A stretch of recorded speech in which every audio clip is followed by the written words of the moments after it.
कविता का शीर्षक है कविता की असंख्य परिभाषाएं हैं। तुम्हें चूमने से पहले अपनी नाक की नोक से मैं तुम्हारी नाक की नोक दबाती हूँ। तुम्हें चूमने से पहले अपनी नाक की नोक से मैं तुम्हारी नाक की नोक दबाती हूँ। मुझे वह दबाव महसूस होता है जो कविता का पहला शब्द लिखने से पहले कलम की नोक कागज पर डालती है। थोड़ी झिझकती सी उत्सुकता।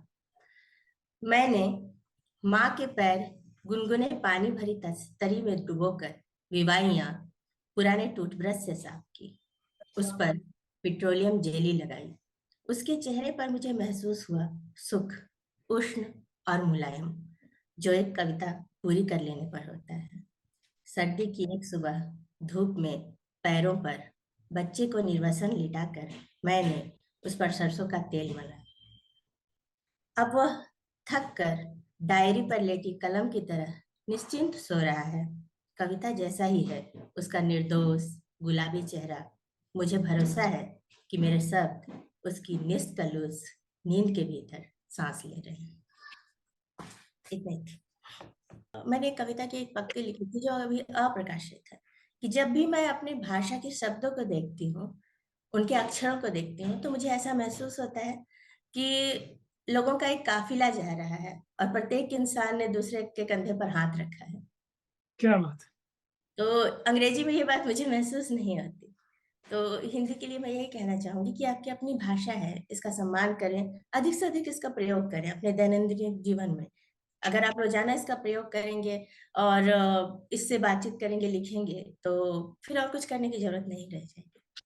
भाषा अपने आप प्रगति करती रहेगी। ऐसे भी हिंदी बहुत ही समृद्ध भाषा है, बहुत ही लिबरल है, दूसरी बहुत सारी भाषाओं को अपने में स्थान देती रहती है। तो ये होना चाहिए कि हम रोजाना जितना अधिक से अधिक हो सके हिंदी का प्रयोग करें।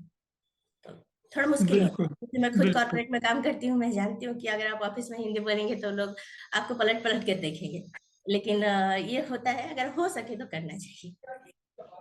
बिल्कुल, बिल्कुल। तो चलते-चलते कोई एक छोटी-सी कविता अगर आप सुनाना चाहें? जी। अ, ये भी संग्रह से ही है। इसका शीर्षक है एक प्रेम कविता का सच।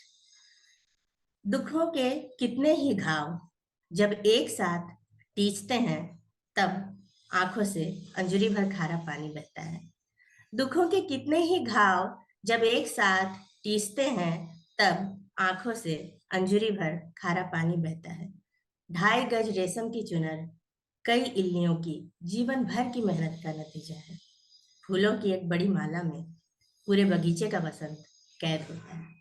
इसीलिए किसी कवि से कभी यह मत पूछना कि वह फिर से प्रेम कविता कब लिखेगा।